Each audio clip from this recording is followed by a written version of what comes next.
Every day, everywhere you look, you are constantly inundated with logos, colors, and even taglines by companies trying to get your attention. All of these companies have an identity, a backstory, or a reason why they exist. Few people actually break down the brand image. What's their why? What's their mission? What do they stand for? Well, we've connected with entrepreneurs and other interesting people from these companies to share what it is about them and their company that truly makes them brand worthy. So let's get to the show.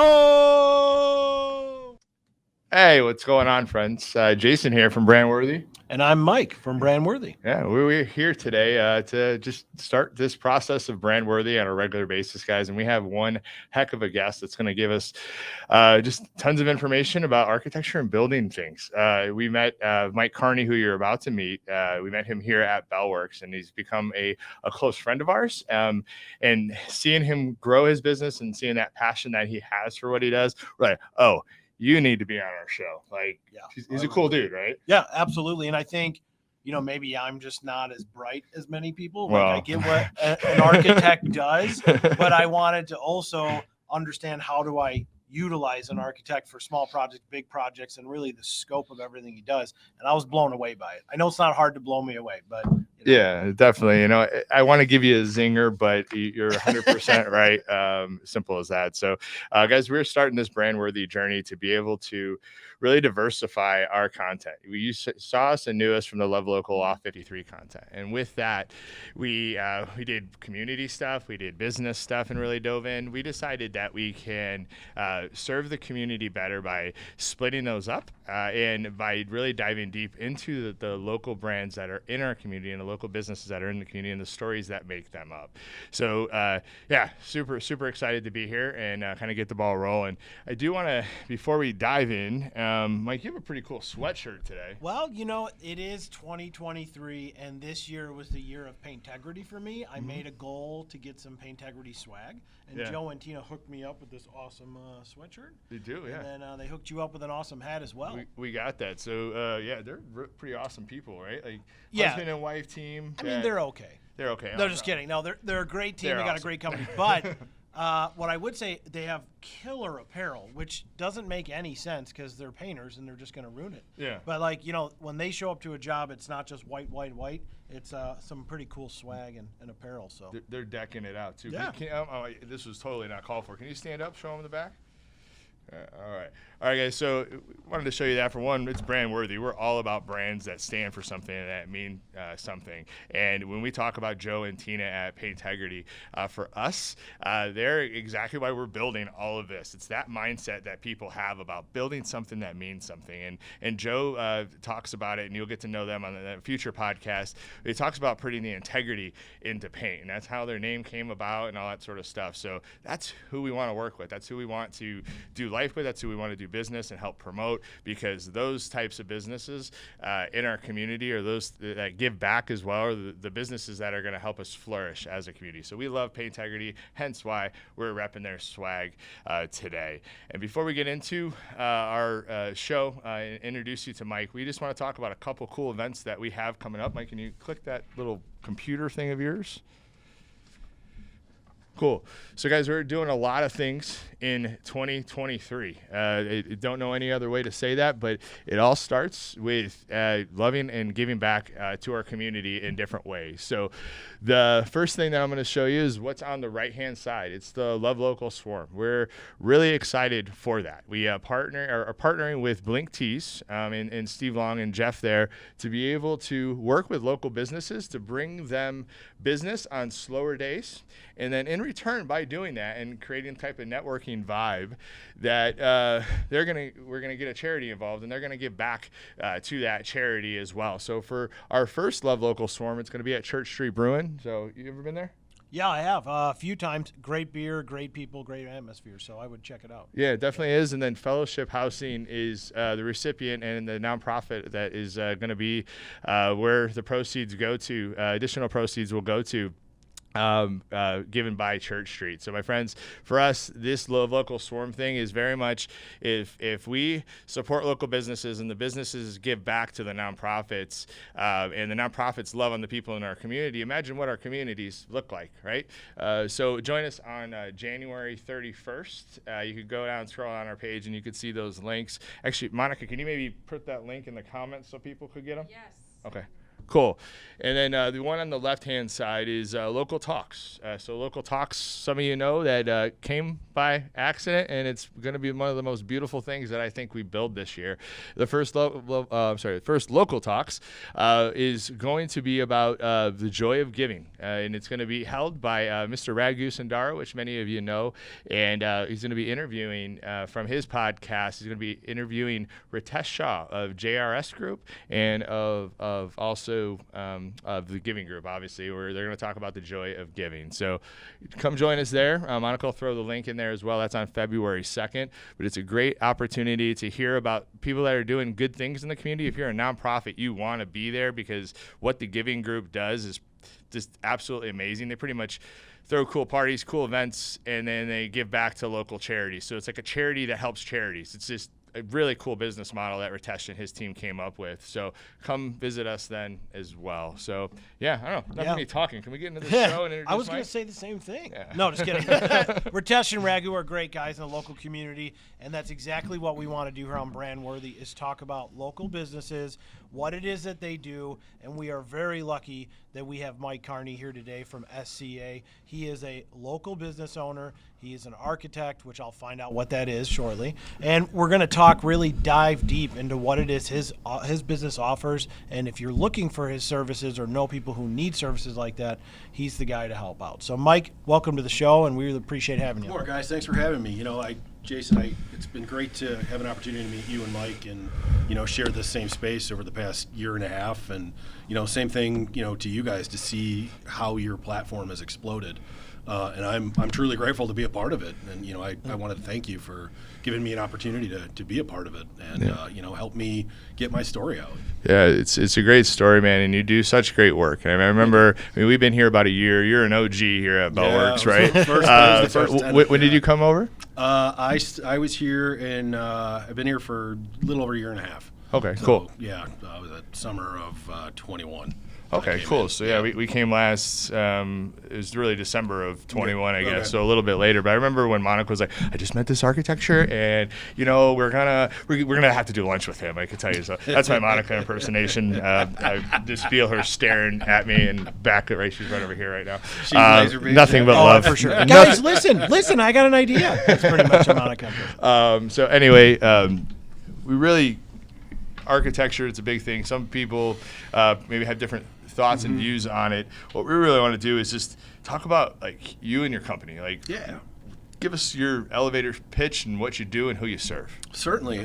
So I decided I made that leap of faith in 2014 to go out on my own, and the reasoning behind it was I really wanted to connect directly with the clients. Working for others, I was still able to contribute a lot, but I don't think that I had a really direct connection with the clients. And I think for me, in what I do, it's like architecture. I see it as a language, right? Like it's a technical and artistic profession that we bring together, but we're pulling a vision out of our client. It starts with a client's vision to make a change, whether it be an office space, a home, a new home, a renovation to a home, and they have an idea of something, they have an image that they see. Well, it's an architect's job to take that and turn that imagination into, a tangible space, something that is lived and shared. And from that onset of me doing it, I think, I really have been able to touch a lot of different people and help them develop a space that they're truly happy with, and I've had a couple opportunities where project is completed and a homeowner cries because out of joy, I'm hoping. Out of joy, yeah. Let's make sure that it's out of joy, Mike. Not out of sheer horror, right? Yeah. What did you do? But no, out of happiness of just from sitting with them to really understand what they want and to be able to turn that into something, real. And I think like for me, it's just that passion of, that's the challenge. How do I do that? How do I hear what you have to say and make it real, and certainly use my creative ability to interject into it? Because I'm assuming a lot of people, when they're trying to enlist your services, they have some probably wild idea, right? Like, so everybody's vision of what they think it's going to be, and oftentimes is not what it's going to be, right? Sure, So 100%. So it's a lot of it is really you building a relationship with them to get them through the journey that makes financial sense, but also feasibility. I mean, that's that word right there, relationship, and that's what I strive and my it's like team the strive. key to any successful business is that right? relationship And, piece. to create a genuine relationship, and I feel like that is the foundation, and that's what really allows a project to grow into what it is. And when I sit down and have my initial meeting with a potential client, I explain to them that it's going to start with this vision, but I can guarantee you over the course of this project, it's going to change 10 times. I mean, we're constantly revisiting it. It's an iterative process where, we come up with the concept, we like the concept, then we start developing it, and then we go back and revisit it, like how can we make it better? And then, we're always considering finances, because I mean that has the capacity to destroy something. When we start off with a vision, we work with it to get it in that wheelhouse of a budget, and then we can start to play creatively of how much further can we go, what do we need to dial back, and finding that middle ground that still achieves that goal vision at the end of it. Yeah, I think when we first started talking, I was kind of shocked about, like, look, I'm trying to put a sunroom on my house. Mm-hmm. You can have an architect design and build and make sure that it flows and it fits with the architecture of the house. Or you could get an entire empty lot somewhere and you could build from ground up. Yeah. I mean, I always thought I can't really get an architect because I don't have millions of dollars to build a development. So, I mean, talk a little bit about tents? the scales. Yeah, I can afford a teepee. Yeah. A wigwam, something along we those. can certainly take a piece of fabric and some poles and make it happen, right? Like, you show me a space and we'll work together to make that happen. And I mean, I think architecture is, I think, probably for more of a, I mean, you do have to have expendable income for it, right? But I think that there's also scalability. And, some of the movements out there is bringing architecture to, I would say, a lesser financial class. There's an amazing graduate school out of Auburn. It's called the Rural Studio. And what it does is it takes place in, I believe, Alabama or Mississippi. I'm having a blank in a moment. But in the program, the students are responsible for sourcing materials and developing either homes or community buildings for very low income, actually some of the most impoverished neighborhoods. And some of the buildings there's like a temple or a church religious building, non-denominational, but they use tires and fill with dirt for the walls. And then they found another project. They found driver's side windows for outdated Caprice police cars, and they donated all those. So those windshields actually the windows are actually creating a wall. So it's just beautiful stuff. And I'm sure once you see it all together, like tires and windows from a car doesn't sound like I want that. Exactly. But like once you see it all together, it's probably mind blowing. Yeah, and I would tell your audience to Google Rural Studio, and some of the stuff I visited. I had the pleasure of visiting an exhibit in Arizona at the Museum of Modern Art, and they had a bunch of smaller scale models from these students, and that's what I've brought into. I saw that as a student, and I brought that into my own practice to where I seek out that type of work and how I can actually share my gift with everybody. Like I think it would be great to just focus all my work on the 1%, but I mean, am I really helping society if I'm only helping one social group? Right? That's true. Yeah, that's really true. You speak a little bit about your gift, right? And so when I think of what it is you do, you have to be able to draw to scale, obviously, and you have to be able to understand the engineering or building process, and you're marrying the two together. Am I close? No, I mean, Okay. I think, at its base, that's exactly what it is. So And- where would your gift have come from? Where does this come from in you that you can do this? Well, so part of it comes, I think, from my parents. My dad's a mechanical engineer, and from that, growing up as a kid, I would always have graph paper laying around the house. And I think, like a lot of people in the architectural profession, I would actually draw out all of my Lego designs on his graph paper before I built them. Totally. Which is not a dorky and normal nerdy. trait. Yeah, but- right. Like, I don't see my boys doing that. But I think I had like every third or fourth logo or Lego I would probably chew on. Yeah. Yeah, So no, I mean, I don't think makes- I was that at your makes a level lot of of sense. building. That makes yeah, a lot of sense, Yeah, it yeah. makes a lot. but, so I think it started that. But yeah, the architect, I kind of view it as a conductor. We need to have basic knowledge of plumbing, electrical, heating and air conditioning, structural, but we need to be artistically versed so that we can interject that into it. Yeah. We also have history, that when somebody can say, hey, I want something, mid-century modern style, that we have an understanding of what it is they're looking for. And at the end of the day, like, we compile all of that and we sculpt it into something, and even, like my passion for it, hand drawing, it's a lost art, and when I meet older architects and I see their work and, very envious of the control of their hand. We architects all have a similar writing style, and the reasoning behind that is when everything was done by hand, as you would progress, the project through other people, at the end of the day, everybody was taught to write the same, so that final project, even though it had 20 people hand drawing it, it all looked exactly the same. So, our training is learning pen weights and, being able to letter. And I started in the profession. My first job was in 2000. I was hired out of Harper College in Palatine. Harper? Yeah, right. Shout out. I Home think of a the lot Hawks. of us gone there.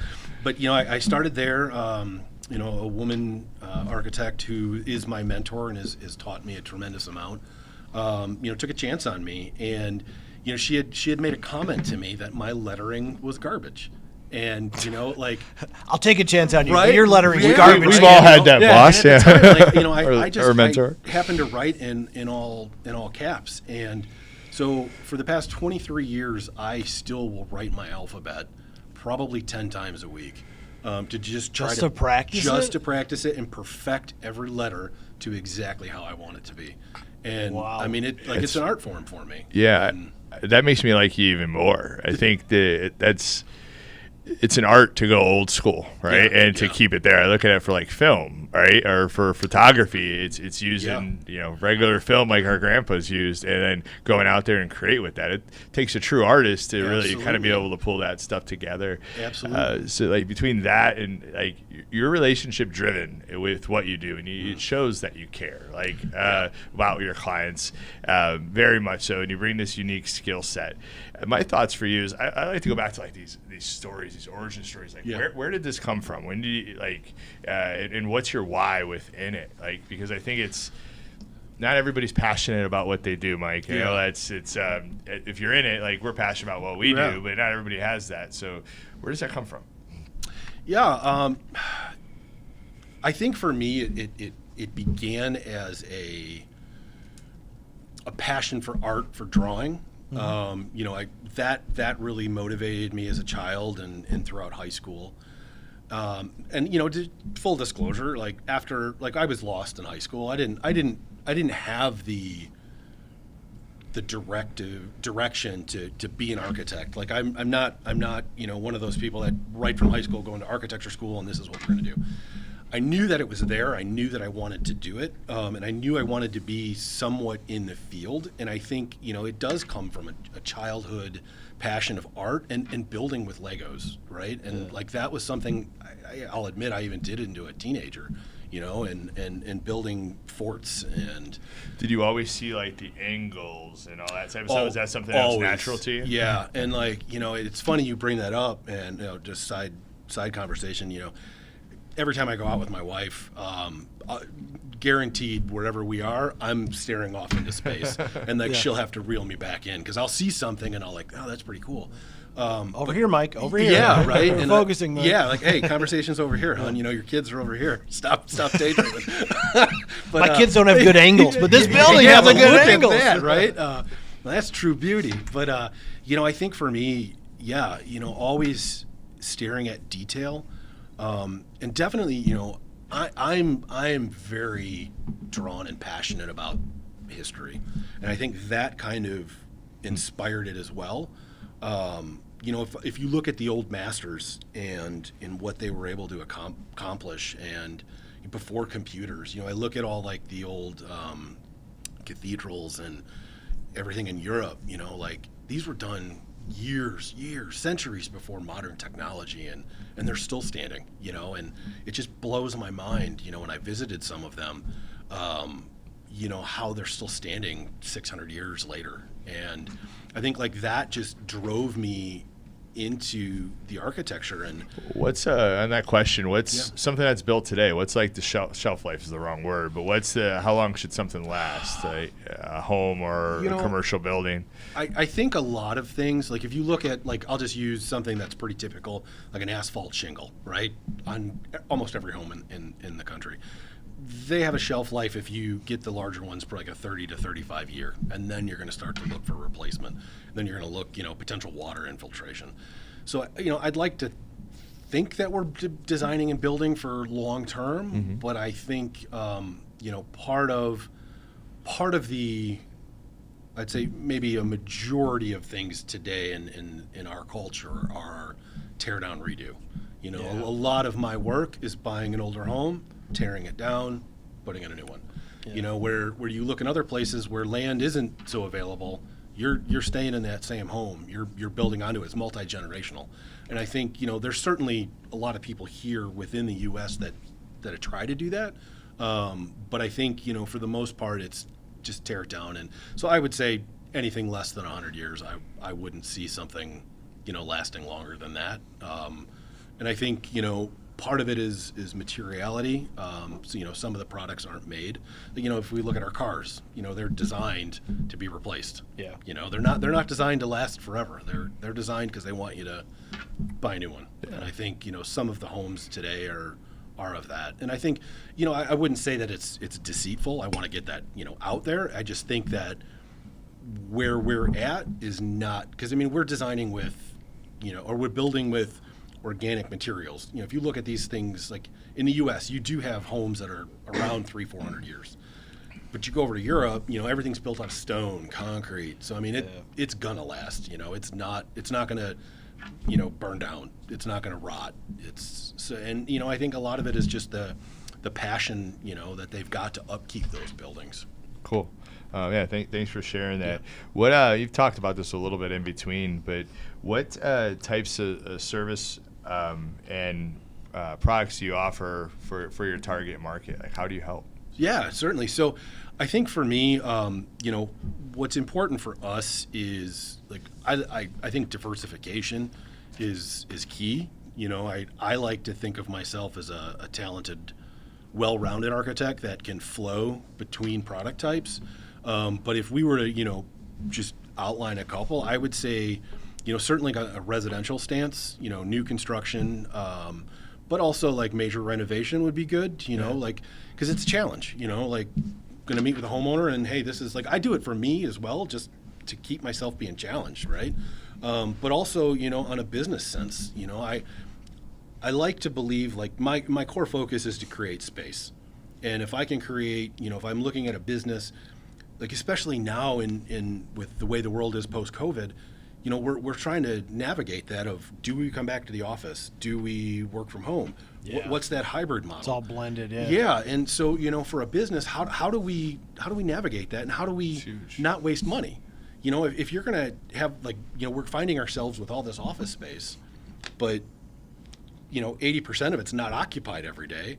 So what types of things can we do to minimize our office space to still deal with our, help our employees? So I would say, like, to go back on it, like, residential, like new construction, renovation, and, corporate office, and kind of along those lines, a corporate office building, like how can we help you with that and be efficient and maximize your dollar, and in both cases. Cool. So we've heard a little bit about how you started. Obviously, you were drawing out your Lego designs while I was eating Legos.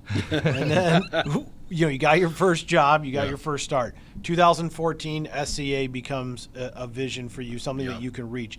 Talk a little bit about that and how big you are now and kind of all the cities you're serving and all the work. Like, take us through a quick evolution. Absolutely. 2014. I was officially earned my license that year, and had an opportunity to take that leap of faith and give it my all. So jumped in, and we started growing slow. Like I think a lot of startup businesses, like your first couple of years, man, you're just scrounging and grinding, and, hoping it works. Yeah, right. Like taking on anything and selling yourself short, right? I think I've learned over the years to really value my ability and my expertise. But it's funny how when you first start, you're like, you give away the farm, but then after you I do think it it's and an kind of get insecurity beat up, thing, right? Totally You're not sure. Like, you can do it, but you're not sure because you haven't. And you want the job because you want the opportunity because you know you're going to kill it and you know you're going to make it cool, which is going to help long term. Yeah. But and the ability to say no. It's funny how right? many people like, I talk to that not say no. say that. Right? Like, the power to say no is one of those it's things that I think you only get with experience. Like as you go through the evolution of your business, you'll realize like that's not in the direction I want to go. It's not worth the headache. It's not worth the whatever. Yeah. And I'm just going to go after the things that I find joyous or that is going to make me go where I want this to go. 100% in line with my values, because I think when I can work with a client that we're the same, I mean it knocks it out of the park. Yeah, absolutely. And so but over the past 8 years, now licensed in 14 states, opened up a second office this past fall in Asheville, North Carolina. Have a couple custom homes going on there, and just recently had an opportunity to submit a proposal for a new city hall in the Asheville area. Awesome. It's got to be an awesome. Yeah. So talk about like a legacy or something that's there that is seen by so many people. Like that's a beautiful opportunity. And one of the coolest things is, through some connections, I'd met a longtime, generational family, and it turns out this gentleman, his grandfather, 6 generations back, was the first head dairy person for the Vanderbilts at Biltmore.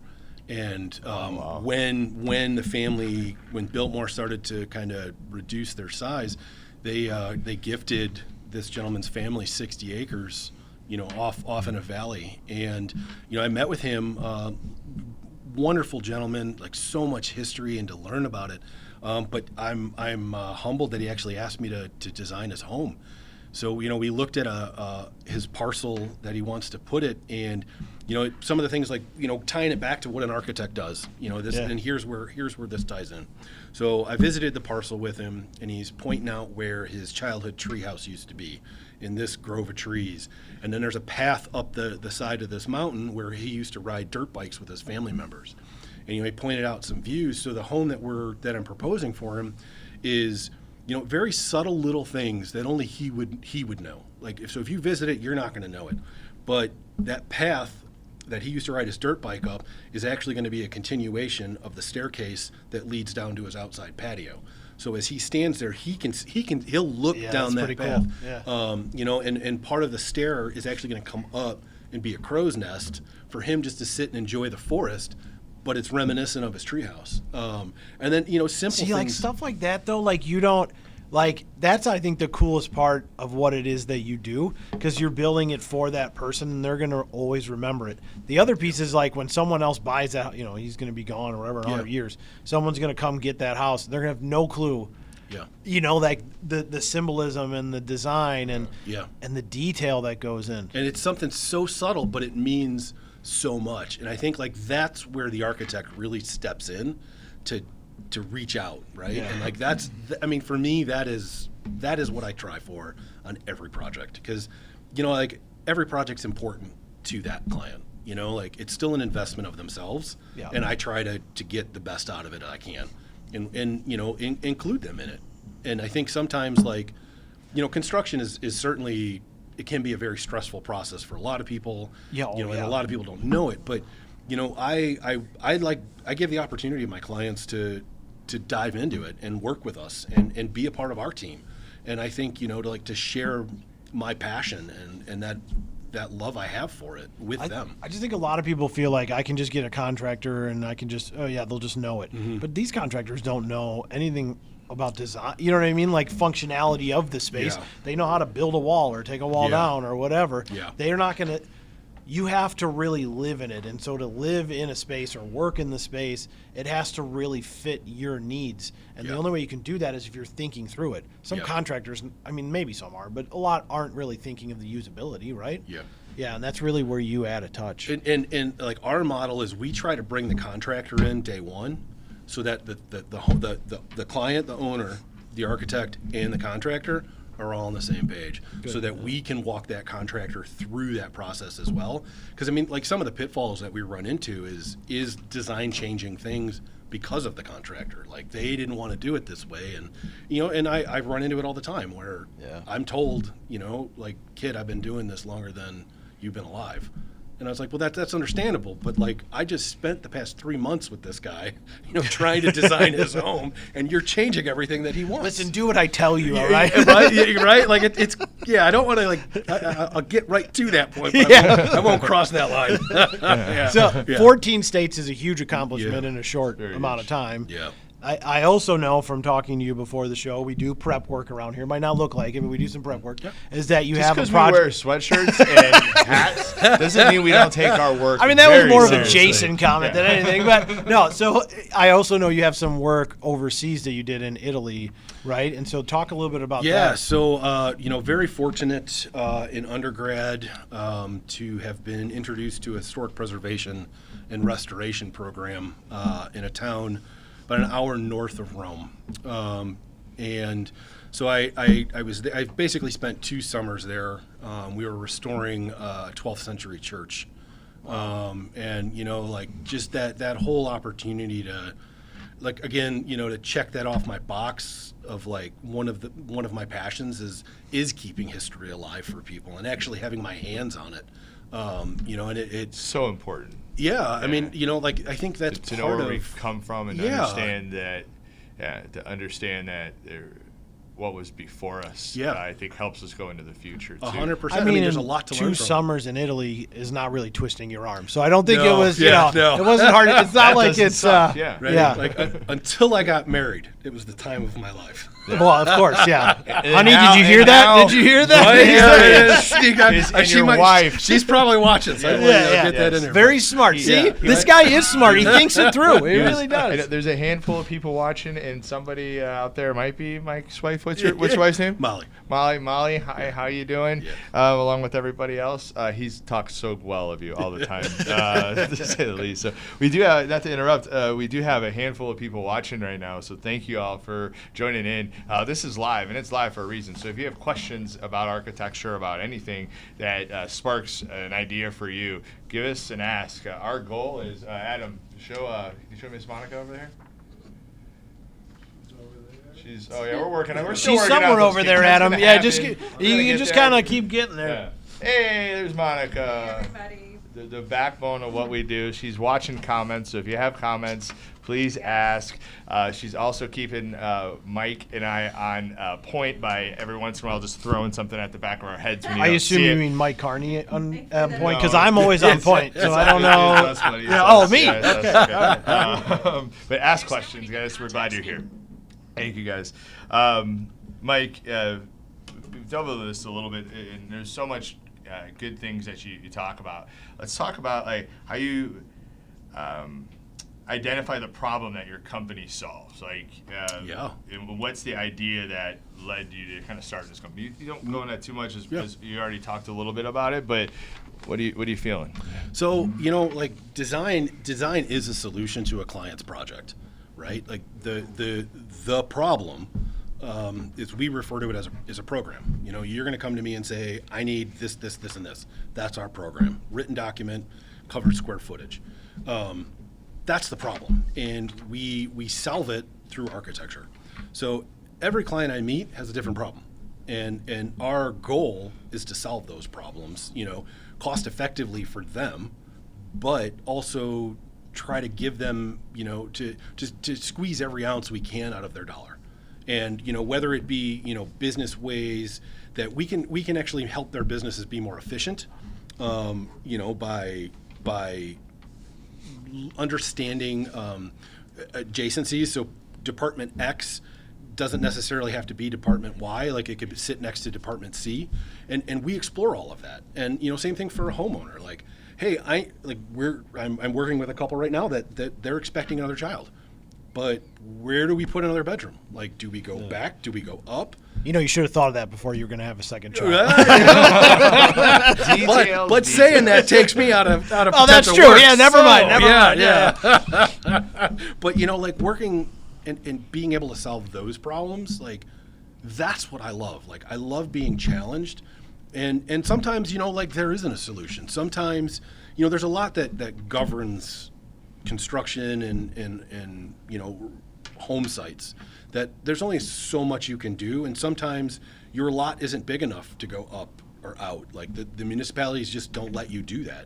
And there are things that we can go through that process with the municipality and asking for relief. And it can be a lengthy process, but like, those are those things that we're looking to solve for you. What do I do? Like, and I think, like, for us, like, to just put it out there, like, reach out to us first.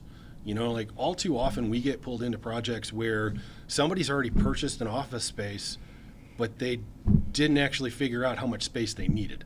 So now all of a sudden, like, I'm 3,000 square feet under what I need. How are you going to make it work? Right? And you've already purchased this. And it's same thing for homeowners, where you could be buying a home with the anticipation that you're going to or expand onto it, redo it in the next couple of years, but you weren't able to explore what you wanted to do, and you can't do it.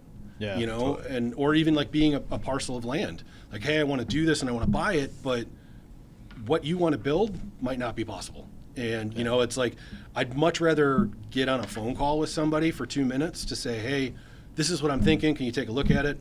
And to say, hey, you know what, that's not going to work for you. Because I don't want to find ourselves in a position where we're trying to fit 10 pounds into a 5-pound bag.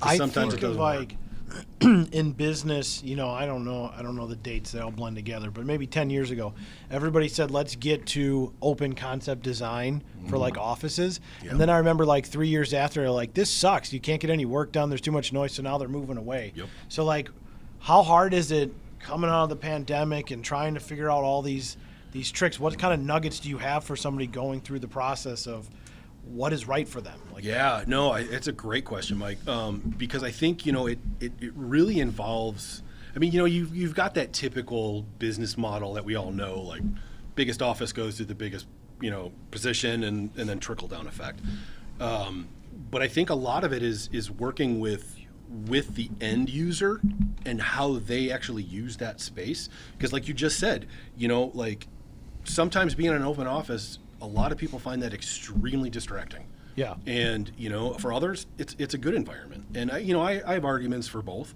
but I think, like, what needs to be developed is a multifaceted hybrid model, right? So not only are we looking at a space that people can work from home and remote into, that they can visit temporarily. So, like, just setting up a stand-up desk so they can bring their laptop in, stand for 20 minutes, have a team meeting in person, and then leave. But also creating space that is flexible, that allows it to be an office, but then at the end of the day can open up and just be an open office, and working with, and there's like tons of products out there that That allow us to versatility do probably that. would be great, because I feel like everyone now is like work but leisure, but congregate together, like break up Yeah. and do your work. It seems like it's like this accordion effect, It totally is. Yeah, And it's totally evolved. like there's some companies out there that have developed workstations that fully support that model. And like that's where we can come in to say, hey, have you looked at this? We can design the shell of your space, but then we can use this product to allow you to cordon things off. Like we call them demountable partitions. So for instance, if your business model has a collaborative team that works together for, say, 2 months, and then that team disperses and works in a different environment, those walls can be constructed and pulled back down, set aside, and then put back up and completely reconfigured. Yeah. And it's like knowing that, and like that's where the time process comes in, and sitting with a client long before they're going to move, so that we can flesh all that out, and then at the end of the day, we can refine it to their and to accommodate their exact need. There's a lot that you said there in terms of like tips for people, but I think the number one, if I can surmise, would be time frame, right? 100%. The earlier the better, because that way you have a long time in order to get all that right. Yeah. Right. Yeah, Okay. 100%. Yeah. Yeah. Our profession has really been hampered by cable TV shows and turning around homes within a week. Mike, I got 24 hours. Redesign not my- possible. Yeah.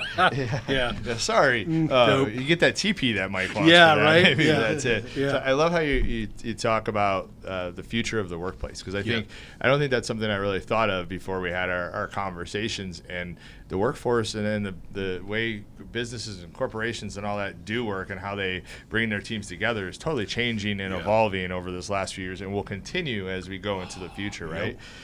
So I love that you're talking about that. What within your company, what are you excited about, about the future? Are there some certain projects and things that you're working on? So we are, like I said, the City Hall project. We put that out last week, but we have not heard anything back on it. But very exciting, very very exciting project. We have a couple custom homes that we're currently developing. We're developing in the design process and getting that Here in the Illinois and in North Carolina, a little bit of both. All 14 states. All 14 states. Every one of them. And so I've got one up in Lake Villa that the existing home was just torn down. This too has a time crunch. It's been in the family. This summer will be 100 years since it's been in, the grandfather bought the property. Yeah. So the homeowners are trying to put in this new home so that they can have a family party there at the end of the summer and invite their family from around the country. So that's a really exciting one. Not only for the project, but it's built on the side of the lake that's there, with horrible soil conditions. And so it's going to require, they're called helical piles, but they're basically giant screws and drill bits that are about 3 foot wide to 4 foot wide. And we got 47 or 52 of them that are going to have to go down to 60 feet to hold this house. Because the soil is all organic. And so I mean, it's been a great process trying to develop that. And at that point, that's where we bring in the engineers. I said we orchestrate. When it gets into the big heavy stuff, that's when we focus with the structural engineers. That sounds intense. And, you need a team of people that each has specialize their in skill math sets. and exactly, right? So, that's going to be a really exciting one. We're wrapping up a house in Roselle, and as a point for time frame, I started my first meeting with them was in 2008. And we're still probably about 3 months, 3 months away from 100% completion. Oh, wow. And and one of the things that has really impacted it, COVID. Mike, people have marriages that last less than that. Yeah. Well, yeah, and I'm pretty sure this one's probably been tried a few times. I can imagine, right? As far as I know, they're still married. Yeah. But COVID obviously impacted a lot of this world. We're dealing a lot with material shortages, which is certainly throwing in an uncontrollable challenge of we go move forward thinking that this product is going to be available, and then we get a phone call that it's not. And how do we react quickly enough so that we can take advantage of other things that are still available? I mean, when I think of what you do. Seeing a drawing is one thing that's 2-dimensional, right? You might even draw it in software or something to make it 3-dimensional. But I thought maybe we could take an actual project that you did, because the proof is in what you see, right? And so you wanted to highlight up in Lake Zurich. Most people know the Kmart site that was there. Just a big, ugly, 1970s looking building. Yeah. And you've redesigned it. Yeah. So this would have been probably about 4 years ago. We were in a collaborative effort. I was brought in as the design architect, working with another architect. And this size building is something that I've got probably 10 to 12 years experience doing large multi-use or mixed-use buildings. But we were talking to the owner, and he basically said to us, we need to create something here that's iconic. And I know a lot of your audience is in this area, so I'm sure at some point everybody's driven by that space at one time or another, so that they can relate to the location. But it was Kmart's were everywhere. Yeah, and then they merged with Sears, and they were everywhere. Yes. So there are so many of these spaces that need a. I mean, look at all your malls. Yeah, like just all those anchor stores. And how do you repurpose? And that was kind of our thing. How do you repurpose, land that is dilapidated, that over years hasn't, garnered interest and stuff. So the Kmart in Wheeling, they knocked it down, and it's just an empty lot. Just an eyesore. And that's where this ended up too, a couple years ago. But I mean, this was a 2-year process to design these buildings, and to work with Lake Zurich. I mean, you don't just get to just put down something and that's the end of it. Like, I mean, there is a lot of collaboration between the owner, the architect, the design team, and the municipality. And so, we're trying to create something that still, embraces and supports the retail corridor that is there at 12. But try to inject more people into that neighborhood, right? Bring in more people, because where this was located, you had the Jewel directly to the southeast of it. I mean, there's a lot of small businesses that really could benefit, and they were all in support of bringing this in. So what it was looking at 20,000 square feet of retail space. We were looking for an anchor tenant for a restaurant. And there was 164 apartments we were starting with an apartment model, but it was 1, 2, and 3 bedroom apartments. There was 3 buildings in total. This building here that you see in the foreground, that was the retail that connected out, would reach out to the Dairy Queen right onto 12. But it also had a 10,000 square foot roof garden that was in there that we were working on, and to be honest, like, we got village approval. The village and the board was behind it. The public, that's another part of it, that we presented it to the public. They came and they all had their feedback, and then we went back to the drawing board and implemented their comments, because we don't want to shun the neighbors we're backing up against, right? They're going to look at this all the time. Do you have sometimes where they bring their feedback and you're like, no, that's a staple that I wanted, or do you have to? Yeah, there's got to be that tug of war between the two. There's a lot of give and take. I think sometimes you definitely hear some commentary that floors you. But I get it, that the residents that live close to this are going to experience a change that they've never had to experience before. So they went from a commercial building that they just saw the back of to a 4-story building with people living on it, now looking down on their homes. So there's a lot totally of different vibe, and you don't want them to be irate, right? You want them to accept and understand, and you have to work with them, and that's where these graphics came in handy. And the tool is to use to sell it, right? Like, I want them to see that, hey, we're trying to provide a great atmosphere for you to enjoy. Yeah. You're going to have restaurants here that you can walk to. Like, we're not trying to just put a brick wall and say, guess what? Like, you're out. Like, we want to be inclusive. We want you and everybody else to be a part of it. And unfortunately, COVID destroyed this one. I mean, the property is still under ownership by the same party. If this model were to move forward, we would have to go back into the village to get their approval again, Gonna because start that from scratch. window closed. That close. Yeah. But So I is mean, there anything there? Sorry, Mike. No. Is there anything Nope, there now? it's just open property right now. Yeah. I mean, that's what I think is so great about the evolution of kind of buildings and the way that we city plan and the architecture that goes behind it. Because you take just an empty lot that basically had a one-story Kmart into it, and you can repurpose it to have so much more use per square foot or per acre or whatever it is, and get some pop back in there. I mean, a lot of the villages are doing that. Yep. Hawthorne's doing that. They're like putting mixed use now into their shopping center. I think this trend will continue. For sure. I mean, this is beautiful compared to what a Life, and Kmart you get was. all the services Right near there. where you Yeah. do life. It's, Yeah. it's kind of the way to go. It helps you be more efficient at the end of the day. Yeah, absolutely. Simplest way to be able to say that. So we've talked about a lot today, and we really, continue to get to know you. I think we knew you before we asked you to be on the show, and then we got to go through that prep work and that sort of stuff, and we got to know you even more and more. And I feel like now we have a true friendship. Not only are we neighbors in our office here at Bellworks, but we're getting to know you more and more. And I have such a respect for all the work that you put in through Thank it. What do you want our audience to know about, like, if they need an architect? What do you want them to know? Where can they find you? They can certainly keep it simple and just hit up my website at studiocarney.com. From there, have my contact information. You can swing by Bellworks and see both Jason and Mike and myself. Monica's here. Monica. Yep. Is she still back there? Right. She's just being really quiet. What is she doing back there? She's always just watching us. It's so weird. But help us. Yeah, I'd say hit up the website. And I want to, my role, and I view myself as an educator.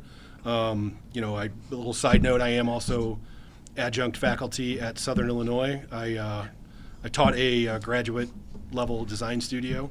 So I love educating people, having my knowledge that I get to pass it on. And so what I do is, like, I'm fine with, emailing me, shoot me a question. Hey, this is what I'm thinking. Like, and I don't have any issues. I'm not going to charge you to respond to your questions. So I would say, that was a quarter of an hour. That'll be $100. right. Yeah, no, I don't bill to the every 6 minutes. Unfortunately, I didn't listen to my grandfather and be an attorney. I'm an architect. I don't have a boat. I don't have 5 homes. You could design one hell of a boat. I could. Yeah. I think when we look for contractors or we look for people to help with the build process, I think the biggest expertise is one, and obviously, Mike, you're checking that off for sure with all your work and the accreditations. But I think you need to be honest. You need to be genuine.